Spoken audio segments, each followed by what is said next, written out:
Yo, I am HyphenX, and welcome to the Great Conversation Podcast, where we indulge in healthy dialogue about topics that are important to today's society and culture. All right, y'all, we back. I'm sorry I haven't been more consistent, but if you're keeping up with the movement, then you know that I'm always riding the wave. Always riding the waves, man. Shout out to the Yo Black People Initiative, where we are a black space that is for black solutions and black people. So we just want everybody to understand that when it comes to the importance of protecting that space, I will protect that space at all cost.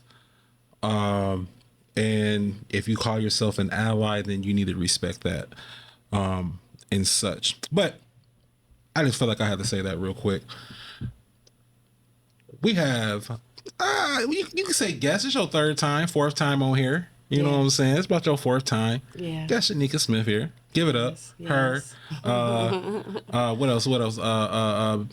Miss Shirley Catering. Shirley's. What else? Rolling with Shirley. Oh yeah, rolling with Shirley. Helping families in Helping Rockford. family in Rockford. What else? Go ahead. What else? All your hats. Gladys Gifted Hands. I make stuff.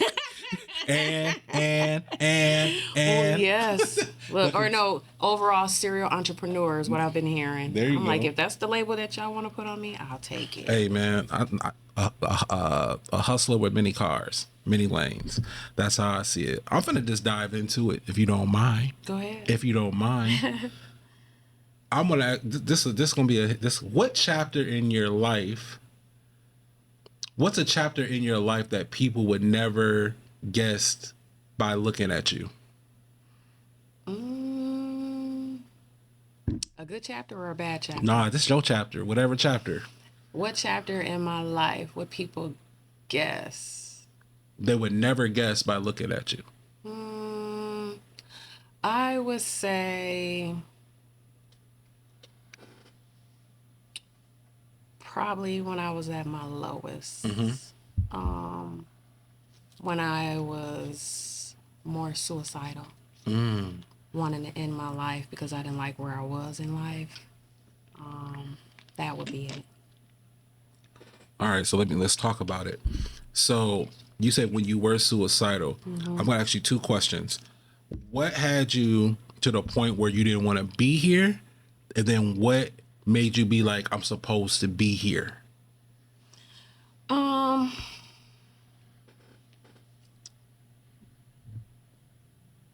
Being here,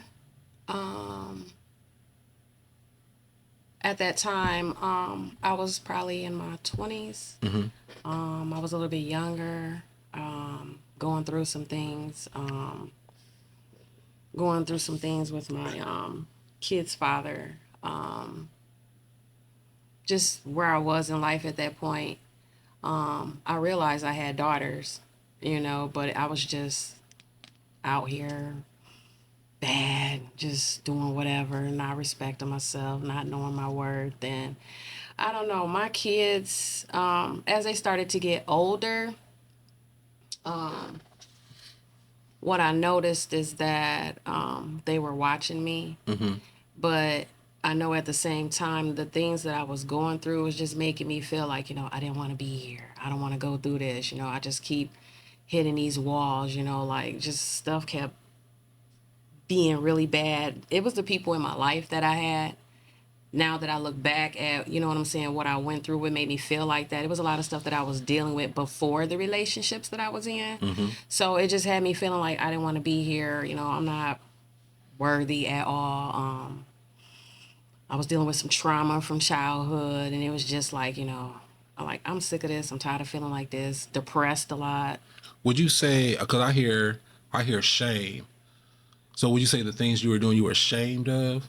Oh, definitely, of course. So shame was a big one. And then, because, on the Great Conversation podcast, we talk plain over here. Yeah. So we talk about being, you said, out here in these streets. You know what I'm saying? You have daughters. And at what point when you were out in these streets and you realized, like, damn, I can't be acting like that. I got my daughters are looking up at me. Yeah. Like, how old would you say they were when that finally hit you?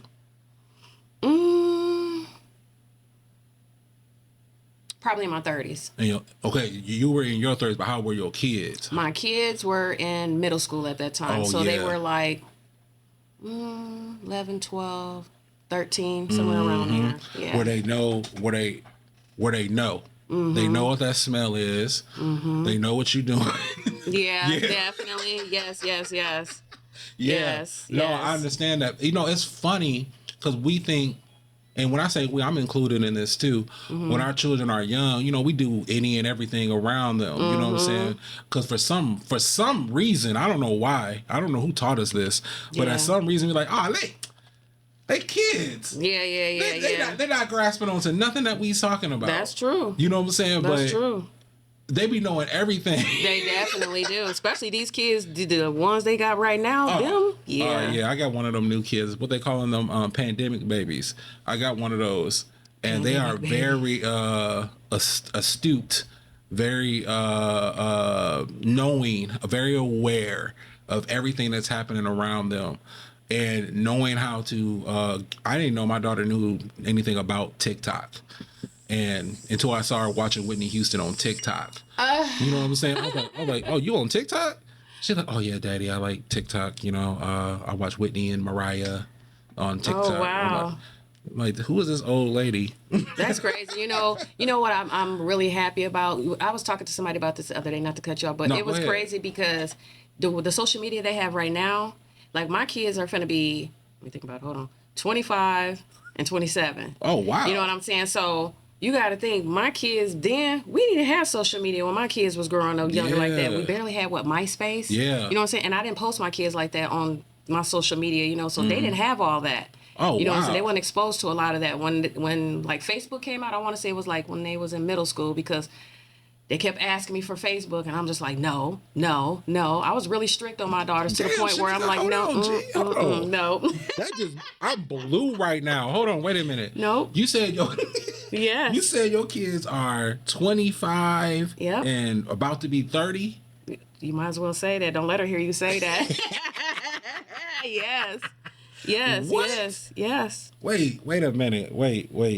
So, Shaneka, how old were you when you had your first daughter?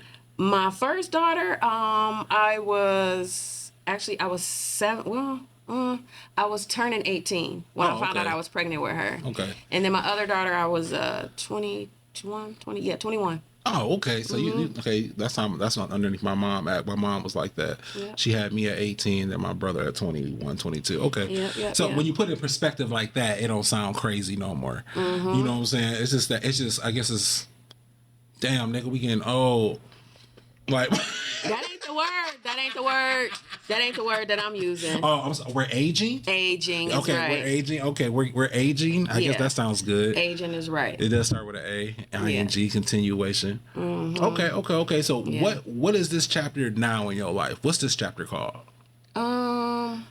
This chapter I would call it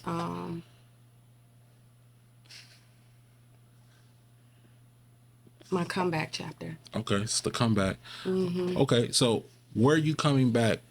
When you say come back, Yeah. so you're coming back to what? Take over. Okay, coming back to take over. And where you coming from? Some of the things that I was going through the past couple years, I've been through some stuff since the beginning of the pandemic. Take us through there. Like at the beginning of the pandemic, it was a lot that I was going through, and then just from then up until now, I've had COVID 5 times. I remember you saying that. And people be looking at me like, how, what, you know what I'm saying? Even after I had it the first time, I went and did the shot like they wanted us to do. And it was just like, why even get that shot if I was going to turn around and catch it again? You know what I'm saying? Because remember, they was like, we got to do the shot or whatever, and it'll stop you from having COVID or whatever. Nope. That's completely a lie. Yeah, well, it doesn't stop you. You know what I'm saying? It may slow down on the symptoms or whatever, but I did the shot and still caught it and caught it and caught it and caught it. Like, COVID was just... You know what I'm saying? Like, let me get hurt. You know what I'm saying? Like, yeah. And it just seemed like each time that I caught it, it was doing something different to my body. And people don't know, you know what I'm saying? And I put it out there because you think about all the people that we lost that had COVID, you know what I'm saying, over the years, which is sad, you know what I'm saying, the people that's not here because of having it. And it was just like, I caught it 5 times and you still got me here. Like, why? You know what I'm saying? Because it was at some point, you know, even with me catching it and going through some of the health, you know, things that I went through, and I'll tell you a little bit about it. It was just like, why am I still here? And I got to deal with this now. You know what I'm saying? Like, it was days where I didn't want to get out of the bed. It was days where it felt like before I had caught COVID the first time, I didn't have no arthritis, no problems, you know what I'm saying, joint problems, muscle problems, nothing like that. Completely fine, you know what I'm saying. I ain't gonna say healthy, but fine. But it was like the first time I caught it, it was like my knee, just something was going on with my right knee. It was to the point where the first time I had it, my knee had swole up really, really, really bad. And it had all this fluid on it. But then also when I was moving my knee, it just felt like it was pulling apart from my body. So it was just like I had to get a cane. So some people see me walking with a cane, like, what's wrong with her, you know? So it was just to the point where I had to have a cane. Didn't want to come out of the house because my leg was hurting to walk. So it was just like I was always in the bed, like, I'm not finna do this, not finna, you know, be laid up in here stiff, you know what I'm saying? Because I got to keep moving it. A lot of people didn't know what was going on with me. Some did, you know. Some of my church family, they knew what was going on with me, and I was sharing with them, you know, some of my health issues, you know, what was going on. I had some of them praying over me, touching my knee and everything. And it was just like every time I caught it, it was just something with, I don't know, like it sparked something in my body to where the arthritis got really bad every time I caught COVID. And then it was to the point where they diagnosed me with rheumatoid arthritis. So I'm just like, okay. So I'm like, okay, 40 sucks. Is this what happens as soon as you turn 40? Because it was just like right at the beginning of the pandemic, you know what I'm saying? I got it. And then all this stuff started happening with my body. So it was just like they wanted to put me on all these meds. They had me on prednisone, which blew me up like 50 extra pounds. And I'm like, no, you know what I'm saying? I don't want to take none of this. They had me on like 7 different medications. And I'm like, I don't want to take none of this stuff. One of the meds was messing with my vision. So then now I got to wear glasses. So it's just like, you know, I told my doctor, who's up at the University of Chicago. That's where I've been going the past couple years. I'm like, I don't want to take none of these meds because none of this stuff is working. Cortisone shots wasn't working, you know, for my knee or anything like that because, you know, you get the cortisone. I don't know if you know anything about the cortisone shot. It's supposed to help. Not supposed to have no pain, you know what I'm saying? I'll get a cortisone shot, turn around, and probably within like a week and a half, my knee would have fluid all on. And that's another thing. They don't even know where all the fluid coming from. So it's like bone on bone. So it's just like it would get all this fluid on it, but then it would swell up my whole leg down to my toes, like what's going on kind of right now. So it was just like, what is all of this, you know, stuff that I got to go through with, you know, just from having COVID. So like, it was just like dealing with all of that, dealing with, you know, all the health stuff that was going on with my body just made me feel like really depressed. Like, I wanted to give up on my business, give up on everything, just lay in the house and just be like, forget this. I don't want to do this. I don't want to move because some of the arthritis started traveling through my body, like through my hands, through like different joints and stuff. My hands at one point, like, you know me, I like to cook. I like to move my hands. I like to, you know, make things. It was certain days, certain times, months, you know, within the past couple years. I couldn't even roll an egg roll. Oh my God. Couldn't Grip. Couldn't do nothing. It was taking your livelihood. Yeah. That was a lot. Once you told your doctor that you didn't want, you know, all these medications are having these side effects, what was the solution then? To have me see like another doctor, get like maybe a second opinion, all because I wasn't going for what, you know, what the rheumatologist that I was seeing at the time, I wasn't going for what she was saying. So I'm just like, we got to figure this out because I got to use my hands, you know what I'm saying? I got to walk, be able, you know, to do things, you know. I'm not like the one to sit in the house. If anybody know me, they know I can't sit still. I'm always doing something for somebody. I'm always being pulled on, you know what I'm saying? It's not a part of your DNA. So it's just like, I can't, you know what I'm saying, be without using my hands. I can't be without walking or anything like that. So, you know, the cortisone shots wasn't working. So now I'm doing gel injections, seeing how that is. When it all boils down to it, the doctor was like, you know, if none of this stuff works, when you can't take the pain anymore, my only other option is knee replacement. I was like, what? And they was like, you too young for a knee replacement. It sure is, because I know Right. people who get knee replacements and then turn around and got to get another knee replacement, like get, that area reopened. Right. I don't want none of that. You know what I'm saying? As we get older, because I ain't going to say old, as we get older, you got to take care of your body. But when you get hit with stuff like that, like me having COVID 5 times, what are you supposed to do? You know what I'm Yeah. saying? You don't have no option, you know what I'm saying, to go through all these different stages, you know what I'm saying, that I've been going through. Like, at the same time, that's why I was just sitting there saying, like, why me? You know what I'm saying? Why I had to have COVID 5 times, and then you still have me here. Like, it's not fair to even say that, because there are people who are not here because of having it. When you say that, I think of the philosopher Curtis Jackson, and he says he got hit like I got hit, but I'm still breathing. You know what I'm saying? So I'm here for a reason. So what do you think that reason is? That's a good question. That's a real good question. I don't know, because I ain't gonna let you say I don't know, because you're doing so much. So what is the reason you're doing? I believe you're moving in your purpose. So what's the reason? Why are you still here? I question that sometimes, because I went through something else traumatic in my life where I had a fire which almost took me and my daughters, and I just woke up, out of nowhere. I could have still been asleep. You know what I'm saying? We could not be here. And literally, like, somebody just probably shook me and woke me up from us burning up in a fire. And I felt like that wasn't nobody but God. Like, there's a reason why I'm still here, to do whatever it is that you want me to do. Still trying to figure it out a little bit. But from that point on, I know I had to change some stuff in my life. And at that time, I was self-sabotaging. I was drinking a whole lot and stuff. So after that had happened, it was a couple other things that happened after that. Just really just made me like, Shaneka, you got to wake up, because you got 2 daughters that are watching you. You got to be here for it. So you got to change your ways. You got to, fix yourself, fix you. Had to cut all that drinking out. Had to cut all of that partying out. At some point in age, that stuff get old. You can't party some people do it. Hey, to each his own. If you could do it till you 56, 60 years old, party, drink your liver away, life away, hey, have fun, turn up. But at some point in life, you got to stop. Yeah. And sit down, get yourself together, especially if you got kids. Like, I have 2 daughters, you know what I'm saying? And now I have a granddaughter. Now it's time for you to sit down somewhere and get yourself together. You use a granny now? Gigi. Oh, Gigi, my bad. Granny, Gigi, it's getting in. It's getting in. But Gigi, Granny, whatever you want to call me, yes, I'm loving it. Because everybody, it's people around me was grannies way before I was, and I'm just sitting here like, my kids don't even want to have kids. And then boop, here she is now, and she is my life. But yeah, it's just, I feel like I'm here, like you say, I'm walking in my purpose. But honestly, I feel like I'm here to deliver the message. Okay. You know what I'm saying? Let's get there. What I've been through. Because, like I said, it ain't always been peaches and cream.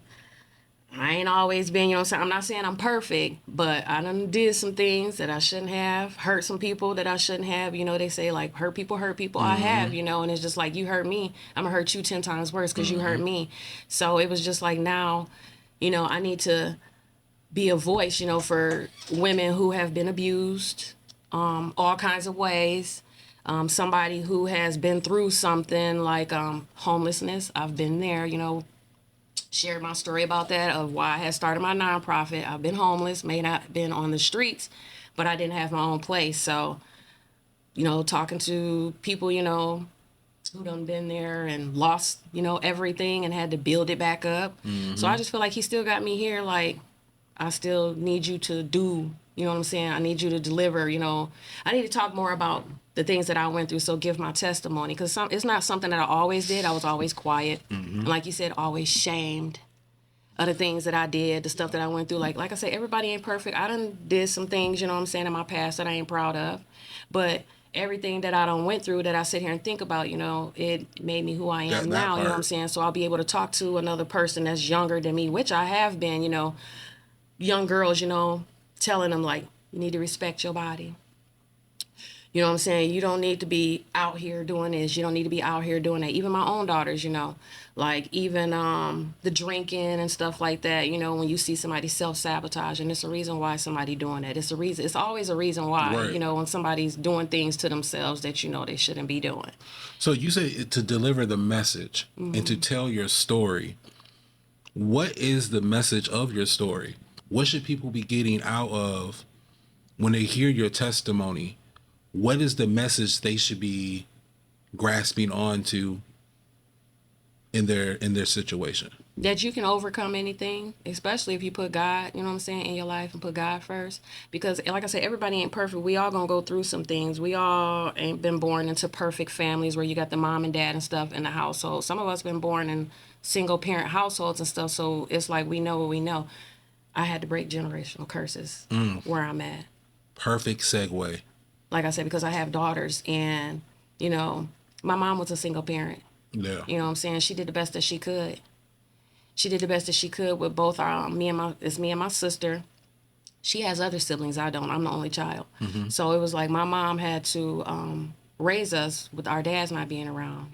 Her dad being in and out of prison, my dad being in prison for 40 years straight. So it was just like, what you know. But when my daughter started getting older, it was to the point, where I was telling myself, like, I don't want to be that parent that does this, that does that. I have to do things differently, which is one of them I'll share is show love. A lot of people don't know how to do that because they didn't grow up in a household getting that, like hugs, kisses, talking things out and stuff like that. A lot of us didn't have that. Yeah, a lot of us grew up in performative households. Yeah. Where I'm the son, you're the mom. I listen to you and you take care of me, and that's it. Yeah. You know what I'm saying? Yeah. I know exactly what you mean. So you just said some things, and I know my audience is like, come on, X. Get in there. I'm about to. So you said your father was in prison for 40 years straight. How would you say that affected you, and how are you dealing with it now?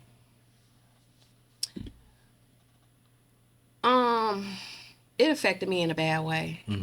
It did. Now that I think about it over the years, it affected me in a bad way. Then I probably wasn't really paying attention to it, being at that time in that situation. I did have a relationship with my dad through letters, writing him throughout the years, ever since I was 12 years old.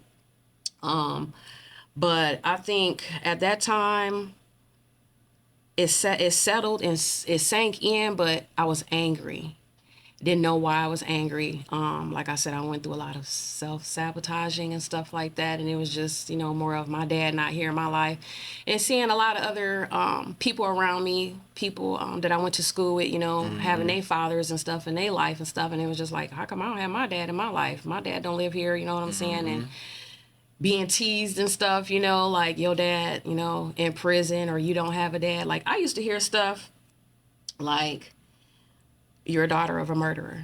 People could be cruel in school. Mean you know what I'm saying? To kids. Very, very mean. For you know no what reason. I'm saying? Why would you say some stuff like that to me? You know what I'm saying? I know what he did. You know what I'm saying? But I don't need to be labeled as you're a daughter of a murderer. Damn.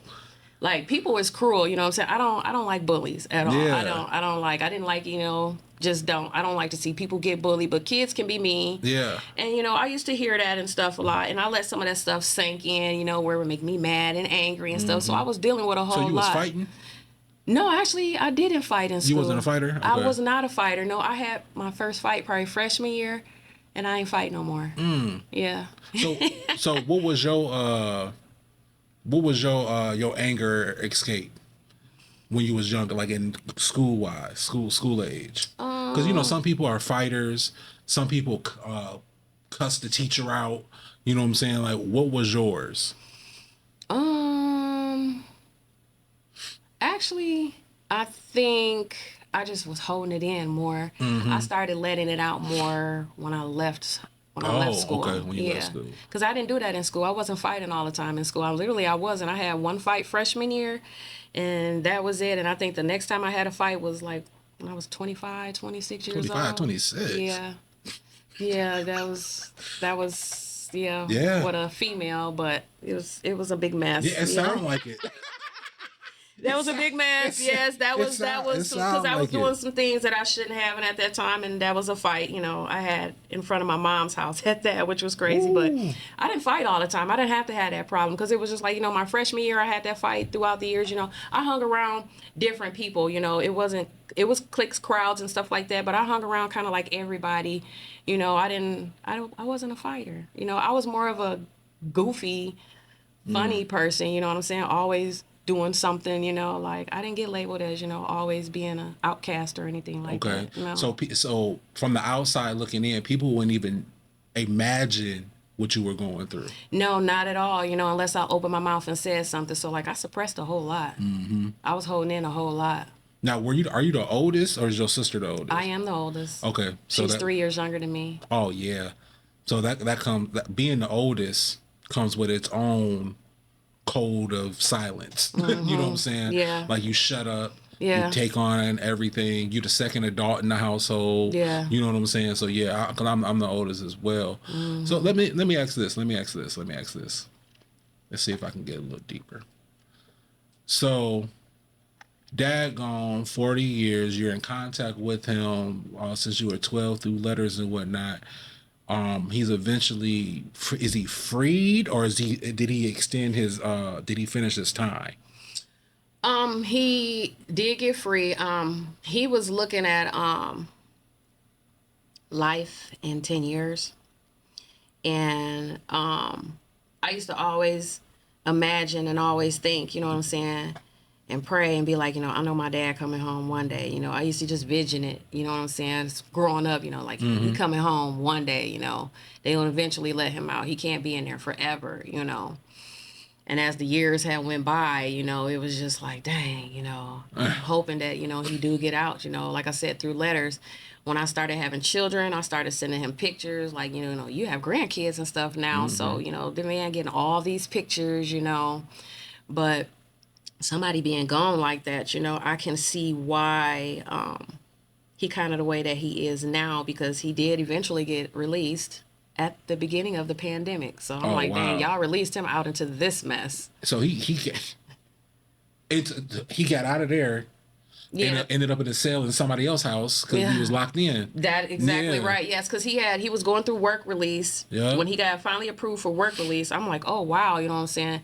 Then he was like, this is my next step to me coming home. Because he was in Wisconsin, and we already know how the laws and everything is in Wisconsin. They didn't do my dad any justice. They didn't do him no justice and stuff there. So he had to go through some things there. So it was just like when he finally went to work release, I'm like, oh yeah, you know what I'm saying? I popped up on him because I hadn't seen him since I was 12. Right. So, I was always approved on his visiting list to go see him at any time. And I don't know why I didn't from that time, throughout the years up until I went to see him.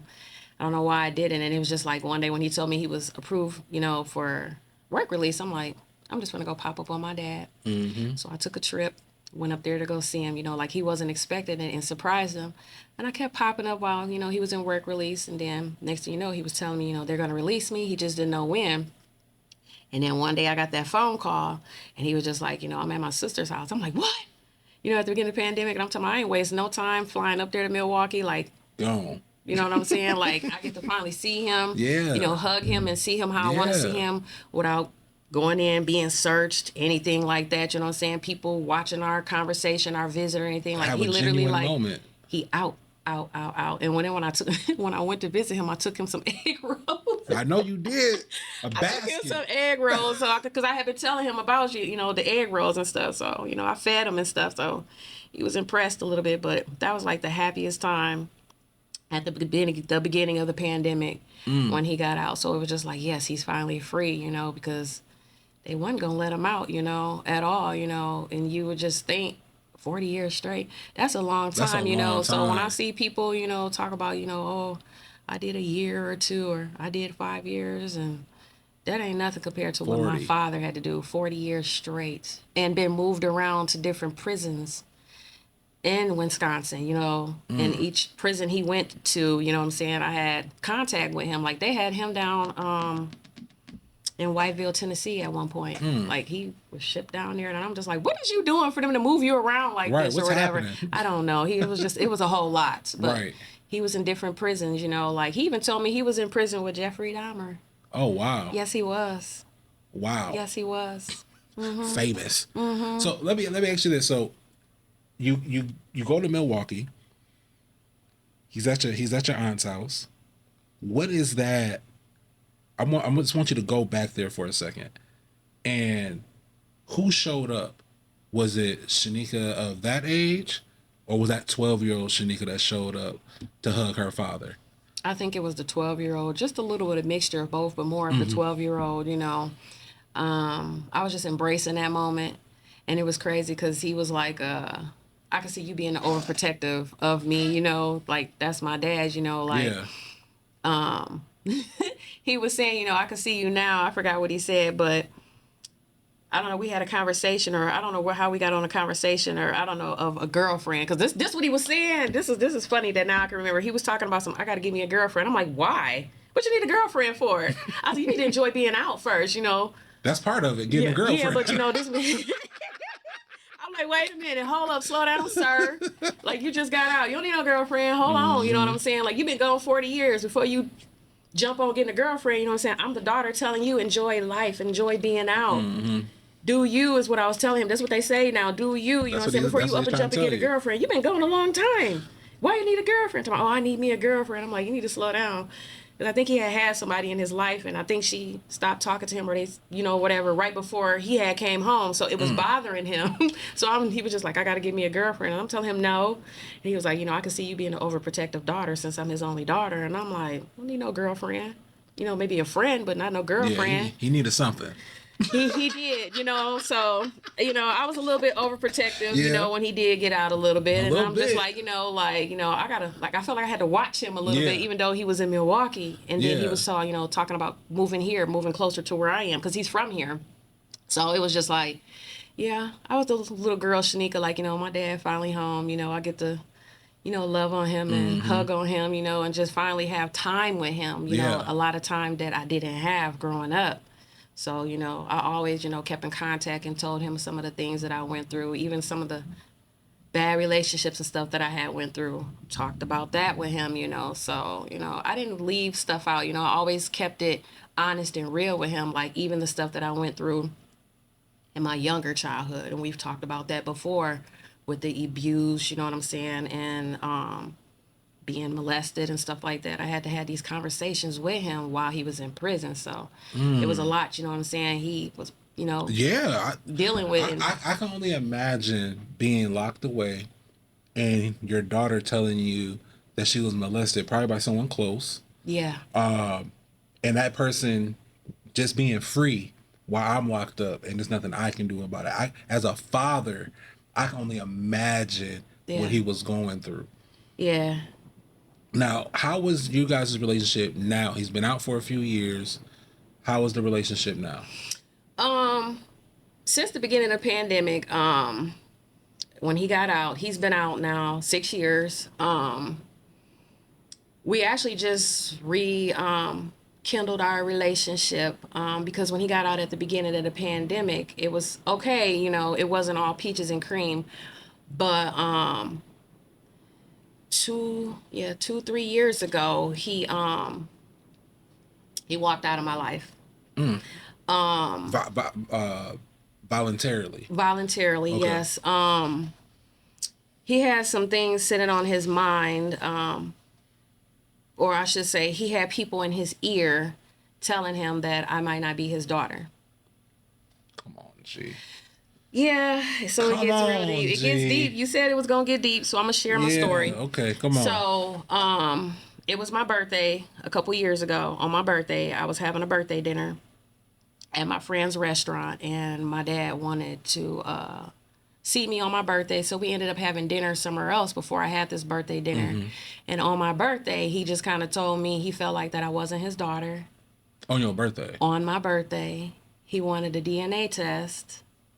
And he said this is why he's been so standoffish. And at that time, it was me reaching out to him all the time. I would have to call him. I was inviting him to stuff. He wouldn't come, you know, just trying to, put the effort in trying to have a relationship with him, within those couple years of him being out, and he wasn't accepting to it like he was when he first came out. So I'm like, what's going on? You know what I'm saying? Something changed. And let me just, before I tell you the rest of it, he ended up getting married like 3 months after he got out of prison. 90 days. So I was like, wait a minute, hold up, wait a minute. First of all, when he told me about him wanting to get married, I'm like, what you getting married for? You've been going 40 years. So I don't know. I guess he felt some type of way because of how I said it. But, I'm being the daughter telling you, I don't think this is a good idea. You've been going 40 years. Like, I don't care if you do know her from childhood. You ain't seen her. This woman ain't even visit you while you was in prison. I was coming hard at him like, why are you trying to get married? Why? I'm telling you, you need to explore the world before you get married. So he ended up getting married during the pandemic. So he found his world. And how I found out was the pictures was on my cousin's Facebook page. So that was a blow. So he didn't tell you? He told me, but he really went forward with it when I seen the pictures on my cousin's Facebook page. So me, being me at that time, I'm like, okay, the little bit of Shaneka came out. I unfriended the cousin. I bet you did. I unfriended the cousin because I got mad. I got mad real fast. I'm like, how dare he? You know what I'm saying? You did get married, and then you didn't invite me to the wedding that y'all had. Regardless if y'all did it at the courthouse, because he's like, oh, it was something small, da-da-da-da. He told me how it happened, and I'm like, that's not fair to me, so you hurt my feelings, didn't invite me to that. And then, what I'm saying, y'all move here, and then you really not trying to have a relationship with me, and then I'm knowing she got children, so I'm telling him, what I'm saying, she got kids, and all boys. I don't get to meet none of her family, her boys or anything like that, and I'm just like, that's not right. What if I know her boys out here, you know what I'm saying? This is Rockford, you know what I'm saying? What if I come across one of her boys, because he knew I was single, so I'm telling him, this not right. Why am I not welcomed? Why am I not being welcomed into what y'all have now? So it was just him being more standoffish. So I'm just in here, was praying on it. I talked to my pastors a couple times about what we was going through, because I introduced him to my pastors, had him at my church, for him to turn around and just be standoffish. So I didn't know what he was going through, what emotions, what was going through his head this whole time.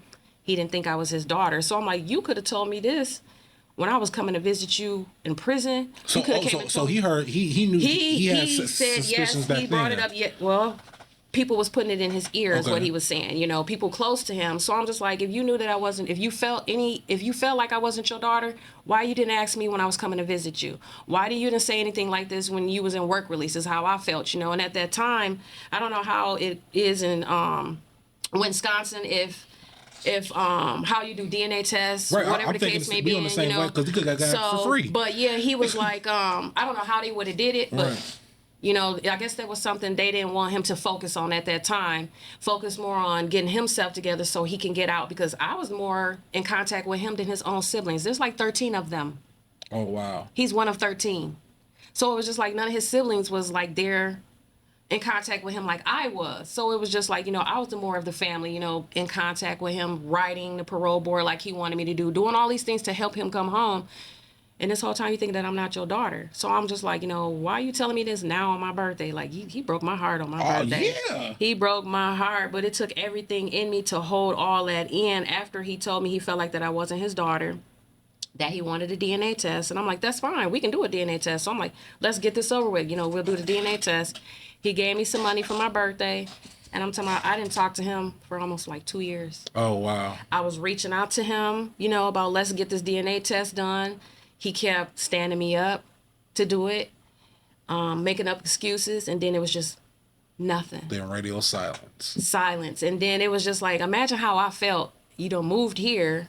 I thought we was going to have a relationship, to now, I don't even know where you stay at. I'm hearing about where you stay at, so I'm riding around out here in Rockford. What if I ride past you, which a couple of times I have.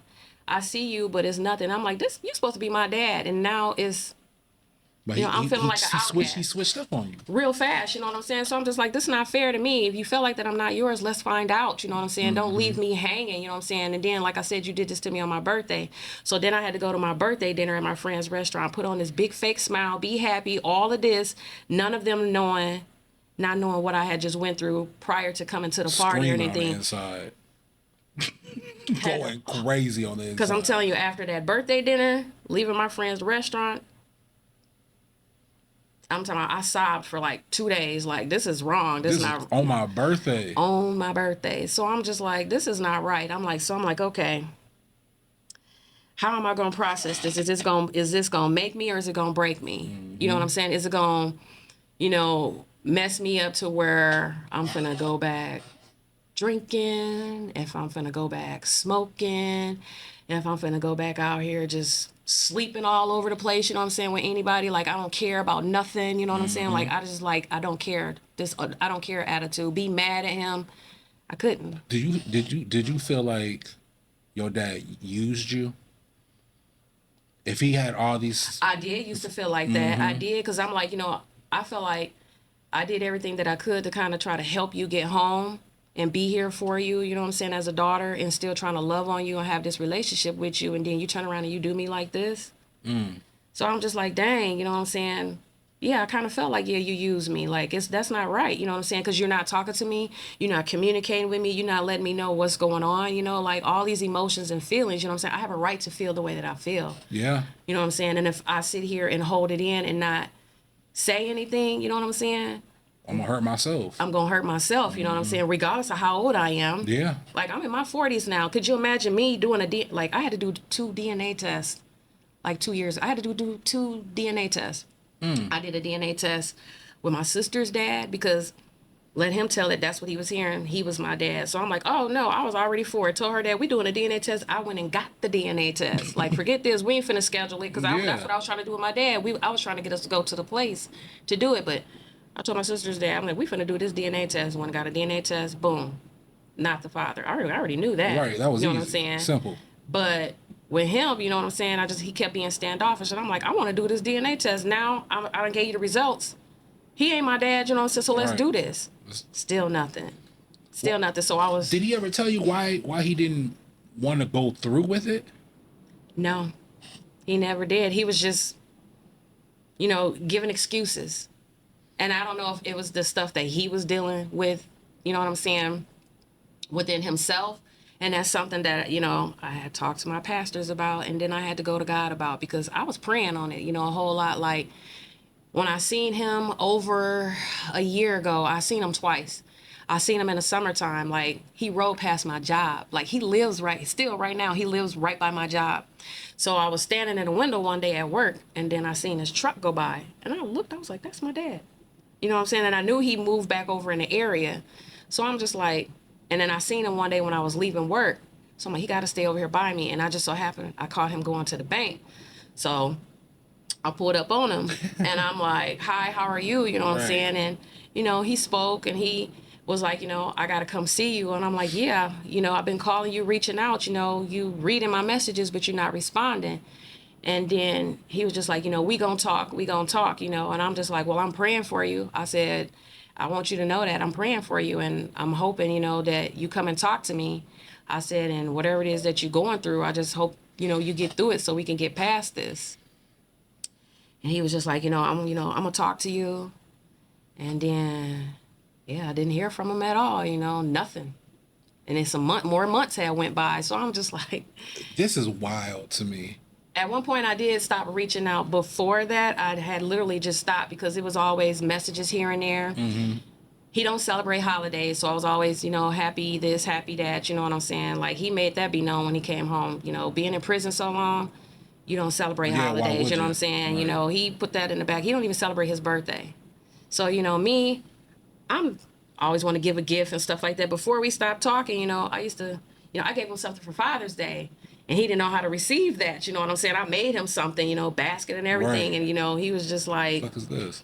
Yeah, that's pretty much is what it was, you know what I'm saying? So I'm just like, what am I going to do? You know what I'm saying? Like, I'm a loving person, you know what I'm saying? I like hugs, kisses on the cheeks and stuff like that or whatever. So when I even would visit him, I give him hugs and stuff like that. But it was just like, it's hard for him to receive that, because he was just like my mom. They didn't grow up around, a lot of love like that, you know what I'm saying? Like, and my pastor had to explain this to me, and I just keep remembering this in the back of my head, people who can't really show love like that didn't receive it growing up, like I said, some people live in households, where they hug each other all the time. They tell each other that they love each other and stuff like that. some of us didn't get that growing up. You know what I'm saying? They don't know how to show that, and it's hard for them. Some of them don't even like to be touched. You know, don't like, let me give you a hug and don't want to receive a hug. What you want to touch me for? Right, you know. But eventually, he did. He did come around because I was praying on it and crying, like I stopped reaching out. I stopped sending messages because it's like I felt like, I'm the one being a fool trying to reach out all the time. Like, I'm tired of getting my feelings hurt. He don't want to talk to me. He don't want no relationship with me. Here I am in this situation. I'm feeling like, why me? You know what I'm saying? Why do I have to go through this? And I'm trying to have a relationship with my own father, trying to see, you know what I'm saying, if, first of all, we can get the DNA test done since he think that I'm not his child. So I want to say maybe like 9 months or something like that went by or whatever, because I don't know. I think it was maybe this past summer is when I seen him. But what ended up happening was it was last year in November. Yeah, right before, was it before my birthday or after my birthday? It was after my birthday. My birthday is November 12th. And all of a sudden, because I was doing a lot of crying and praying, you know what I'm saying, to God, like, whatever he's going through mentally, help him get through it, help him, come to me so we can, figure this out, just praying over him because I don't know what he's thinking. I don't know what he's going through, I wanted to stop being mad at him and then just have God fix it and just like fix it, whatever it is going on with him. You know what I'm saying? This man been gone 40 years. I don't know, what's going through his head, and he thinking that I'm not his, and thinking maybe, all this time, I don't know what he's processing. So I'm just like, God, you got to fix this. So a little bit after my birthday, I get a phone call from him. And he was just like, I want to come and talk to you. So I'm like, that's fine, come talk to me, So he pulled up over at my house because he always knew where I stayed at, you know what I'm saying? My number ain't changed. Where I live at hasn't changed. So he pulled up, and he wanted to have a conversation with me. So he was just like, he wanted to finally go ahead and do the DNA test. So I'm just like, I'm all for it. Let's do the DNA test. I've been waiting like 2 years now. You know what I'm saying? You walked out of my life. I had to let him know, like not in the beginning, but not like make him feel bad already about what he did, but just let him know how I felt about the whole situation. Because I'm to the point, I'm adult now. I need you to know how I'm feeling, regardless if I'm in my 30s and 40s. Like we were saying before, talking about just a little while ago, it doesn't matter how old you are. You still need your mom. You still need your dad. Because some of us don't even have our parents. Yeah. You know what I'm saying? You don't know, you know what I'm saying? Because they ain't going to be here forever. So it was just like, he was like, let's do the DNA test. So I'm like, okay. So he started telling me that, some of his family was thinking, that I wasn't his. And I'm like, well, why would they think that? Some of them was already talking to me. I don't know who it was. Don't really care at this point. But whoever was putting it in his head, they was wrong for doing it. Right. Because if y'all felt like that, and I've been around some of them or whatever, it should have been, this should have been taken care of a long time ago. Especially since we all grown. You know what I'm saying? Right. And I remember at one point, I think it was back in 2012, I went to a family reunion of his while he was still locked up. I went to a family reunion of his up in Milwaukee, was around all the family. They didn't act like that I wasn't his. Took my kids and the boyfriend I had at that time. We went. Y'all didn't act like that I wasn't his. Y'all was welcoming to me, hugs, all of that or whatever. But to turn around and tell this man, you know what I'm saying? Well, we don't think that,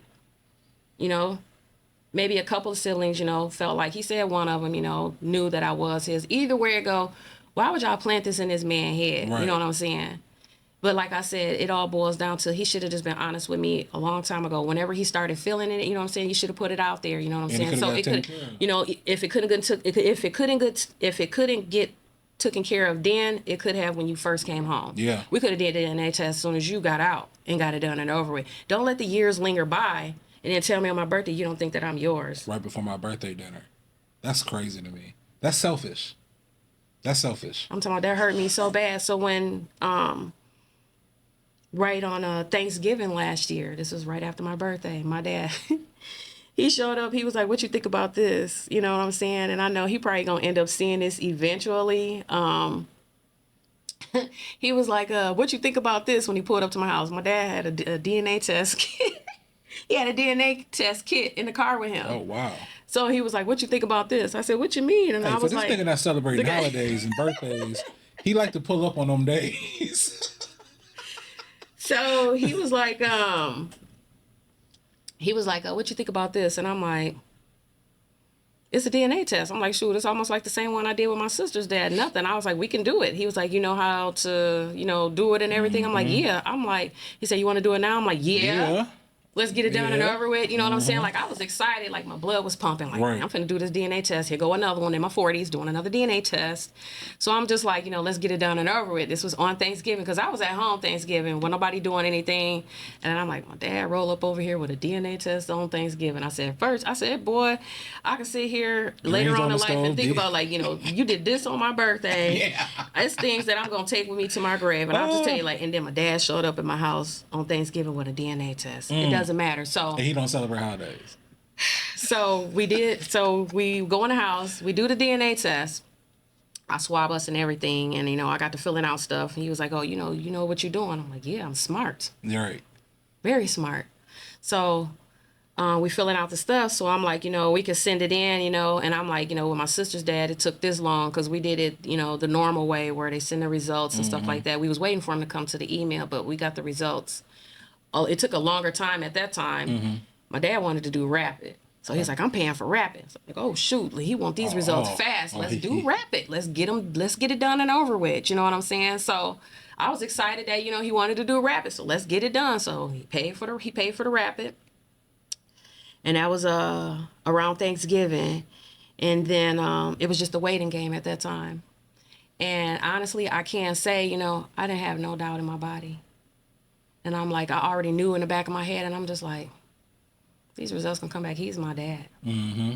He is my dad. Because, and I felt really bad, I had to, first of all, I had to go to my mom with this all the way back to my sister's dad and let her know, this is why he, did this and how he's been treating me. So now, uproared her life, what I'm saying? Yeah, with mad. this, she's, first of all, happily married in her own life and stuff, and then to hear how he's saying that I'm not his, had her feeling some type of way. So then I had to hear her mouth, you know what I'm saying? So I'm like, you done, because he trying to make her out to be something.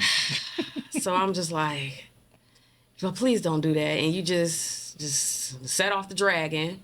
So I had to deal with that, you know what I'm saying, and then turn around and do a DNA test with my sister's dad, and then my mom was just like, she was just like, I know who my kid's dad is, and I'm like, yeah, Mom, but you know what I'm saying, I done went through some stuff too in my past with my situation with my kids' daughters and stuff, so I'm like, he has a right, you know what I'm saying, to do this DNA test, Ma, because he's been gone 40 years. Yep. He hasn't been in my life, you know what I'm saying, he has this right, he's been gone since before I was born, you know what I'm saying, he went to prison like a little bit right after. Oh, yeah, so yeah. Since I think I was like 3 months old when that had happened, what he did in Milwaukee. But I'm like, he wasn't out, for the birth, none of that. And then he brought that up too, saying my name's not on the birth certificate. I was like, who would put their name? Why would she put your name on the birth certificate and you left her the way that you did and did what you did and now you gone forever? So I'm like, that's another topic for another time. But it was just like, we did the DNA test, waiting on the results. I didn't have no doubt, you know what I'm saying, after doing the results of my sister's dad, because I'm like thinking, at the end of the day, it wasn't no doubt, but I'm just like, no. In the back of my mind, what if he ain't Shaneka? Yeah. And I got to go to my mama, and I'm just like, oh, that's going to be something, that's going to be wow. I'm like, please don't do this to me, God. I'm like, please don't, just praying. So I kept checking the email and everything, just waiting on the results. Thirsty to see what it's gonna say or whatever. So then my dad ended up calling me, and then he was like, hey, and he was just like, I got the results, because I think it was like within 7 days or something like that or whatever. I think it was not even 10 days. He was like, I got the results, and I'm like, okay. So what the results? What the DNA test say?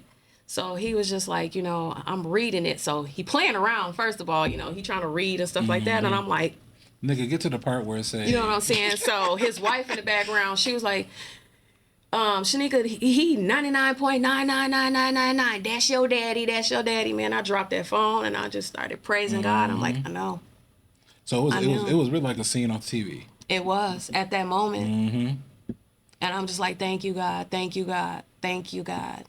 Thank you, God. So how was your relationship with your stepmom? It's getting there, because I'll be honest, when he came to me and told me that he felt like that I wasn't his, she became a target. Yep. she became a target when she married him. And I'm gonna just be honest, you know, and I feel bad saying that because like I'm his only daughter, and it's just like you took my dad from me, you know what I'm saying? I just got him. Just got him back. Mm-hmm.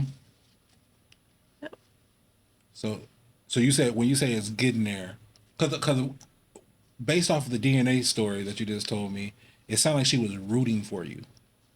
Yeah. It sounded like she was rooting for you. Yep. Because I don't know, like I said, when they got married, I wasn't too accepting to that because I felt like that was rushed. It was something fast that happened, and I'm just like, why you do that? You know what I'm saying? You ain't even been out 3 months, and you up and jump and get married. They still married.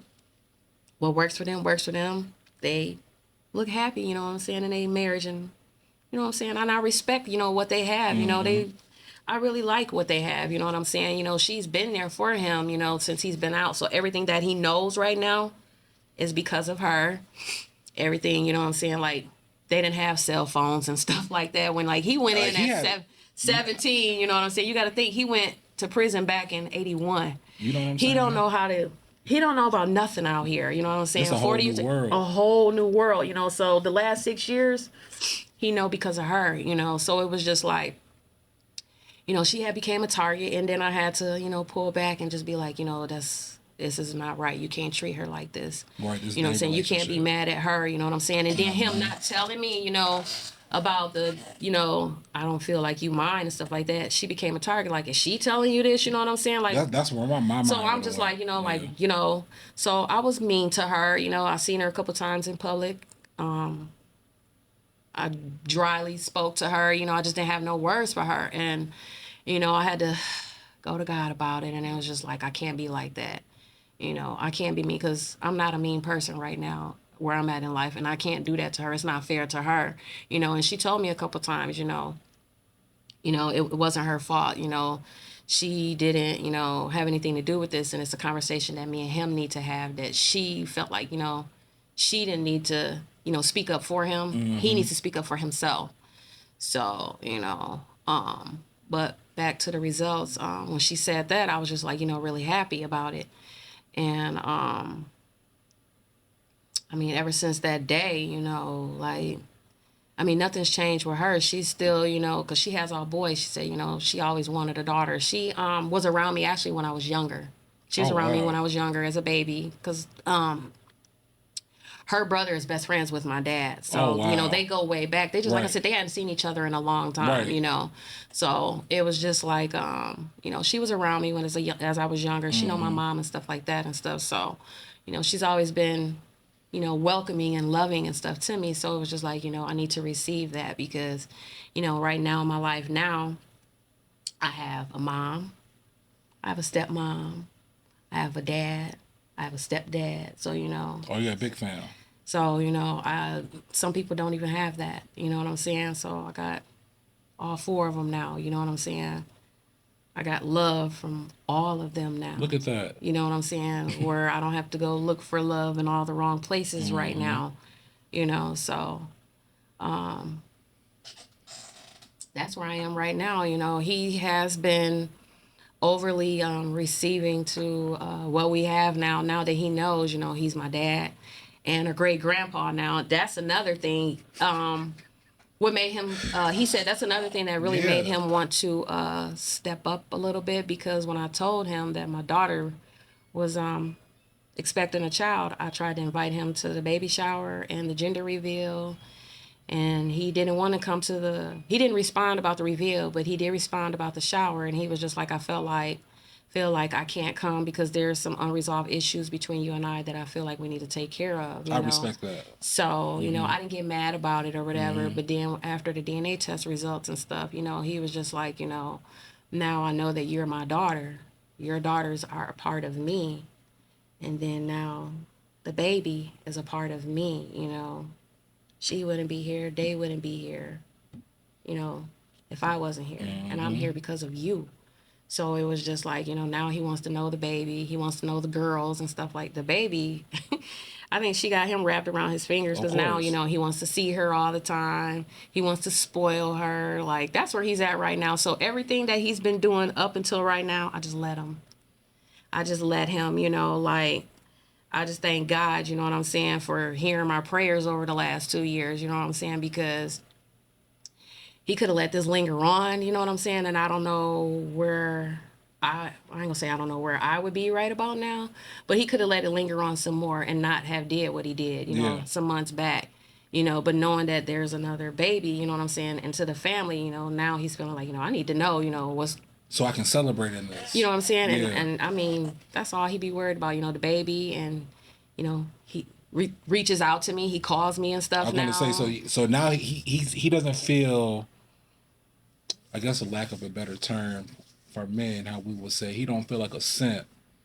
He feel he's doing his what he's supposed to do. Because when he didn't know, it was a possibility that he was doing all this for someone who wasn't his child. Yeah. You know what I'm saying? And so there's a certain level of guilt there for a man. So now, and I think that's what it is, you know, and that's why I said I didn't want to make the situation worse and let it be about me, because I have a guy best friend and we talk all the time, and he was just like, you know, telling me from his, you know, point of view, and he know everything that's going on. He was just like, you know, when you get that back and, you know, and y'all build on the relationship, don't let it be about I and how you feel, you know what I'm saying, and being at him like, I wish you would have did this, you know, and making him, you know, feel worse than he already feel, you know what I'm saying. He was a child when he went away. You know what I'm saying? So accept it right now where y'all at, you know what I'm saying, and then just take it from there and just run. That's what I had to do with my dad, because my dad was in and out of my life, but he was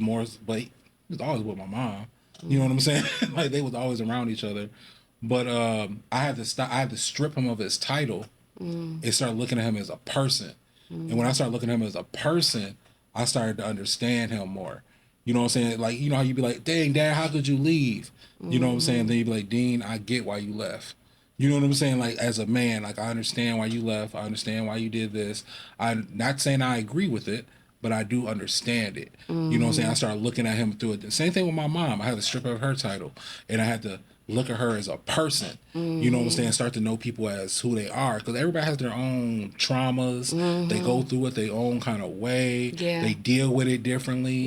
You know what I'm saying? So, like, to really, my mom says, she's like, that's your gift and your curse. You just so understanding of everybody. You know what I'm saying? Because sometimes she want me to be mad. You know what I'm saying? Like, why don't you just, you not mad at me? I'm like, no, not really.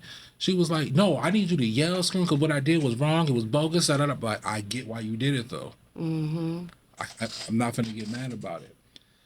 I'm going to ask you a question. I'm going to say these sentences to you. And I want you to, this is called finish the sentence. Okay? I am still healing from trauma. People think I'm strong, but I'm not. I wish someone told me my worth. And I'm becoming the person who I want to be. Beautiful. Beautiful. What does impact mean to you personally? Like, what is it when someone says you're impactful in my life, or I need somebody impactful in my life? What does that mean? Like, impact. Somebody who's strong, empowering, somebody who makes a difference. And here's my final question for you. What are you building that will outlive you? What am I building that will outlive me?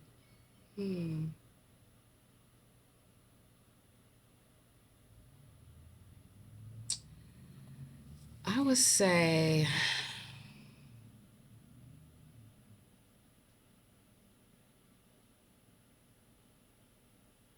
I think I'm building a legacy. A legacy, especially for my daughters.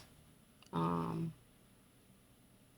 we were talking about like breaking generational curses and stuff like that, I feel like the legacy that I'm trying to build for them. I just want them to see, because they've seen some of the things that I did go through, where I'm at right now, that you can overcome, you know, the trauma, all the stuff, that, a person may go through in life. I feel like a legacy is what I'm building, if that sounds right. No, it do sound right. I, from the outside looking in and listening to you today, I think your legacy comes with value because you spoke a lot today about worth, self worth. Mm-hmm. So you're bringing your the generational curse. I believe that you're breaking is value. Mm-hmm. You know what I'm saying? Value and worth. You can correct me if I'm wrong. Because I am about to ask you what generational curse. I know I said that was the last question, but black folk Gonna come. keep them coming. But what generational? Because you speaking of generational curses, what generational curses are you actively breaking?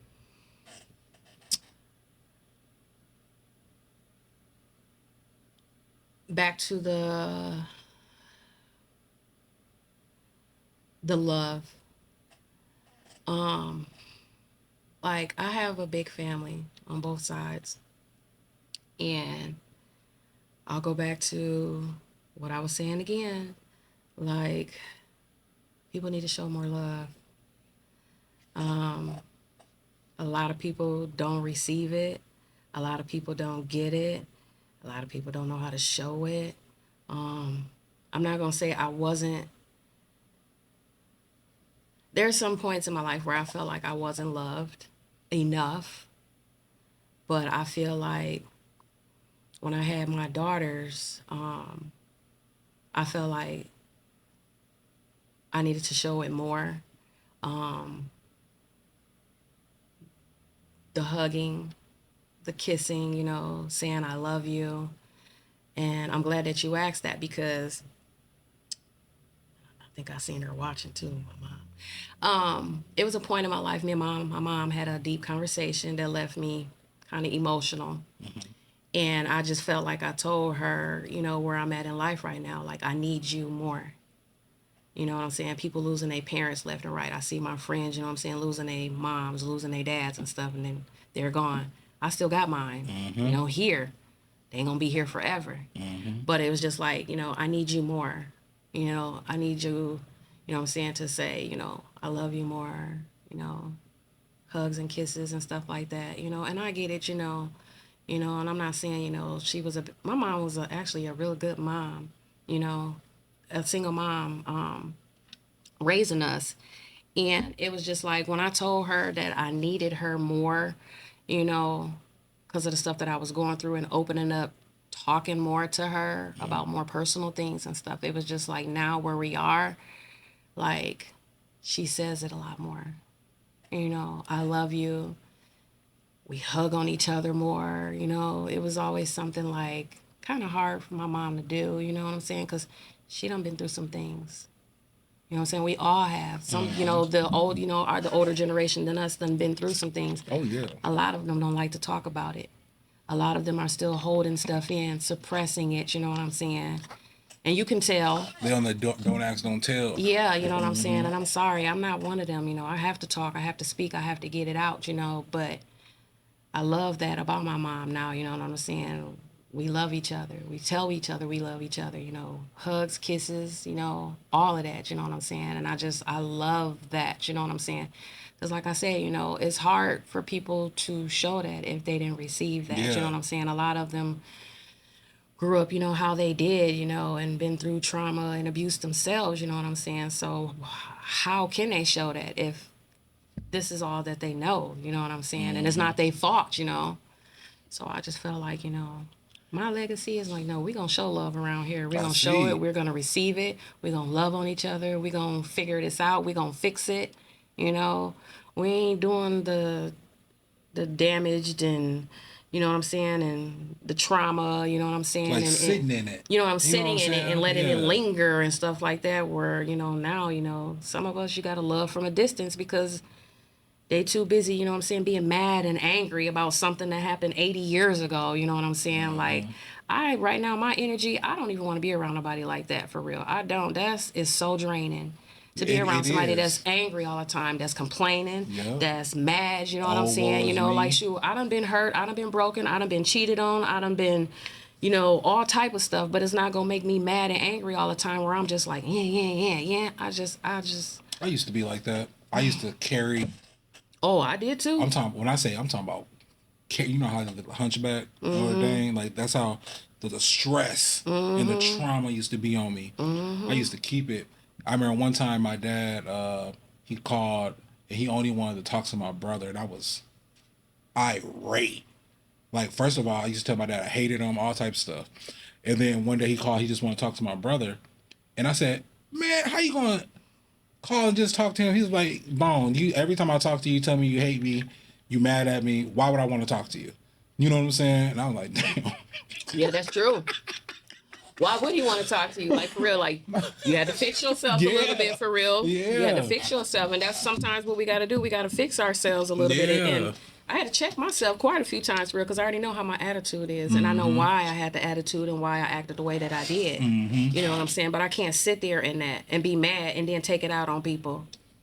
You know what I'm saying? And then you know what I'm saying? Like, and be bitter and stuff like that. Like, and I sit back and think about some of the stuff that used to come out of my mouth, some of the stuff that I used to say.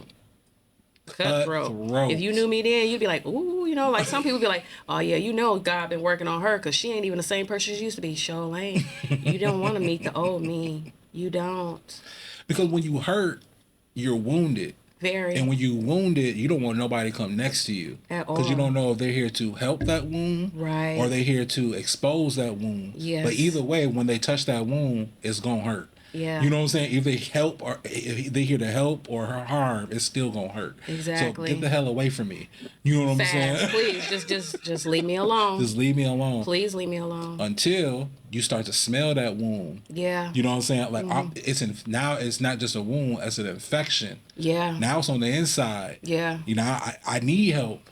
Yeah. Now I got to take that pain. It'd be a lot, man. Like when you healing from trauma, like. What we don't like to talk about the discomfort from healing from trauma.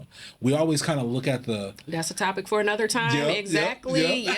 Yes. You know what I'm saying? We don't talk about it. We kind of just leave it there. Yeah. And you know what another thing is too, especially, you know what I'm saying, when you done been through some stuff like I have, you know what I'm saying? And another thing to just throw out there, because a lot of people don't even think that they would have to or need to do it, you know, ain't nothing wrong with counseling. Nothing at all. You know what I'm saying? If you can't go talk, if you in church, whatever, if you can't go talk to your pastor, talk to somebody. Yeah, get you an unbiased opinion, or get you a friend that's not afraid to tell you the truth.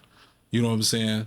Because a lot of people, we our friends and stuff, they become our yes people. You know what I'm saying? Or I'm gonna tell Denez what he needs to hear, so that he don't go off on me. You know what I'm saying? So that's why it's good to get you someone who's unbiased. Their job is to listen to you and give you unbiased criticism and whatnot. Yeah. So everybody knows here at the Great Conversation Podcast, we're a big advocate for mental health and therapy, counseling, journaling, anything to get whatever's inside of you, outside of you in a healthy manner. So we're big on that. Well, Shaneka, this has been a great conversation. And I can tell, I'm looking at you there in your face, I can tell the growth. Thank you. Because you're not afraid to speak no more. No. You always wanted to. Yeah, I wanted. But that motherfucker flowing now. Yeah, I used to keep it all bottled up, but it's just like, you know, some things, remember I was telling you, you know, some things not for everybody. Yes. But still at the same time, you know, it can help somebody, you know what I'm saying? Most definitely. It can help somebody, you know, because there's somebody out there right now don't have a relationship with their parent. There's somebody out there right now, parent is in prison, you know what I'm saying? There's somebody out there dealing with sexual abuse, mental abuse, physical abuse, you know what I'm saying? Might be at you know what I'm saying, ready to kill themselves, you know what I'm saying? Like, this can't be life. This ain't it, you know what I'm saying? Because I be telling people the life I got right now, it might not be perfect, might not have everything that I want, but I prayed for this. Yeah. I prayed for peace. I prayed for no drama. There you know what I'm saying? None of the stuff that I was going through. It's been a wonderful 10 yees. Quiet and peaceful, you know what I'm saying? And going through the little things that I did, but then still also healing, because it don't have an expiration date on it.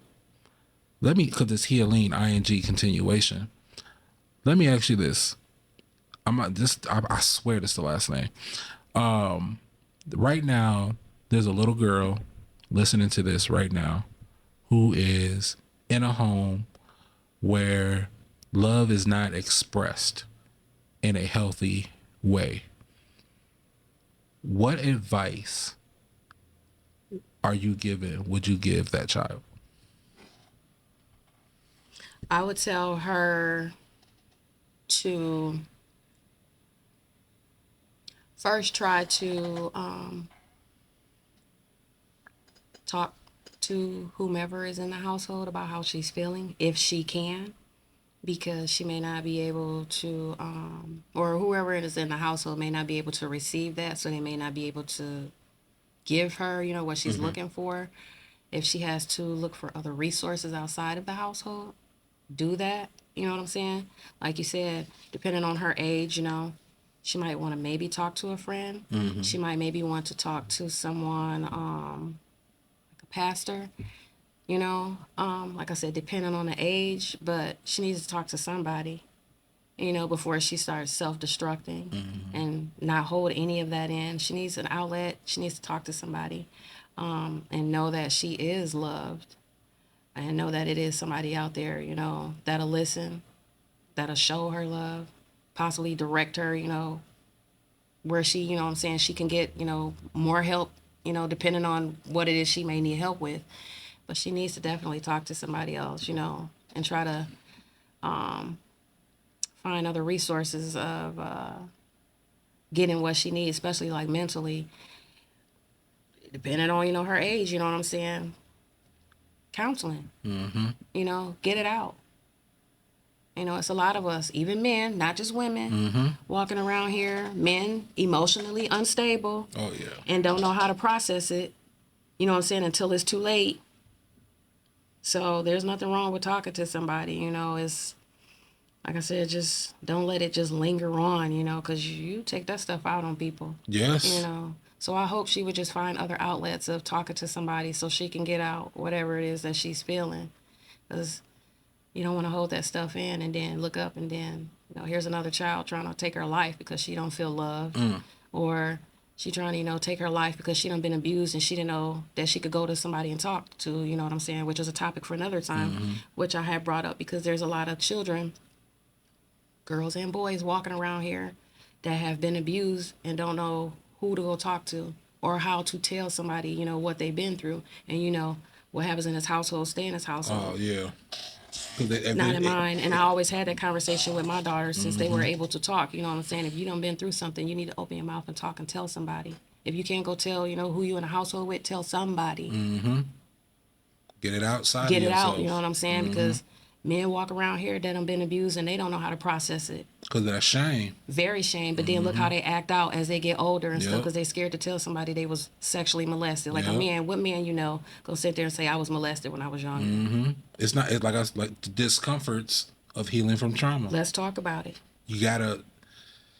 Growth is a violent process. It's very violent. If you look at how a seed is planted into a ground, first it has to break through the soil for the roots, and then it has to break and struggle through the topsoil to blossom out. That is a violent process. But the ending is a giant oak tree. You know what I'm saying? So there is a process to it, man.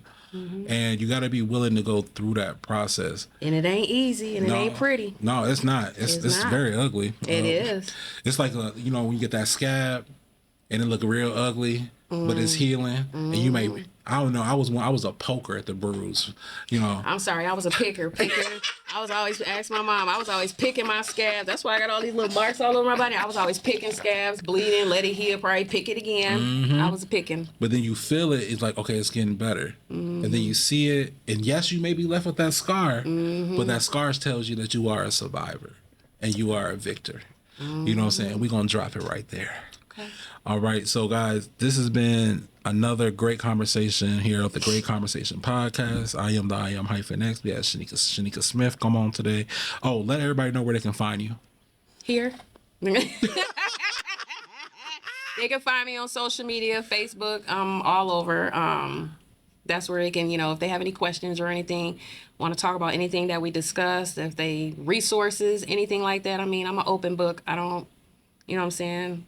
I don't Hey, she said keep. we're gonna put her information in the description, and she said if you need some help, need a listening ear, hit her up, respectfully, of course.